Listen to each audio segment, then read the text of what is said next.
একজন মানুষ হঠাৎ কবরের মধ্যে একটা গর্ত থেকে ফুলের মতো দেখতে একটা সাপ বের হতে দেখে। সাপটির মাথা তখন চুলে ঢাকা ছিল। সে বেঁচে কিছু না ভেবে সাপটিকে দুই টুকরো করে ফেলে। ঠিক তখনই সে একটা মহিলার ব্যথা ভরা চিৎকার শুনতে পায়। সঙ্গে সঙ্গে আকাশ কালো মেঘে রেখে যায় এবং প্রবল বাতাস বইতে শুরু করে। চারপাশে ভারী বৃষ্টি নেমে আসে। সেই মানুষটির উপর যে সাপটিকে কেটেছিল কিছুক্ষণের মধ্যেই তার হ্যালুসিনেশন শুরু হয়। এদিকে যখন লাউবাই এই ঘটনার কথা জানতে পারে তখন সে ঘটনাস্থলে পুরো বিষয়টা দেখতে যায়। তার ধারণা হয় যে হয়তো এই সাপই বিপদের মূল কারণ। সমাধান এটা ছিল যে সাপের দেহ খুঁজে বের করে কোনো সাপুরে সাধুর মাধ্যমে ওই সাপের রাগ শান্ত করা।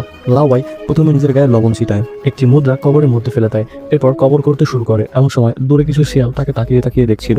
কিছুক্ষণ কবর করার পরে লাউবাই মাটির মধ্যে অর্ধকাটা সেই ফুল সাপটিকে খুঁজে পায়। কাটা সাপের মাথা থেকে সে চমকে ওঠে আর হঠাৎই তার কোদাল কিছুর সঙ্গে ধাক্কা খায়। তাই সে দ্রুত মাটি সরিয়ে ফেলে এবং দেখতে পায় একটা লোহার কফিন রয়েছে।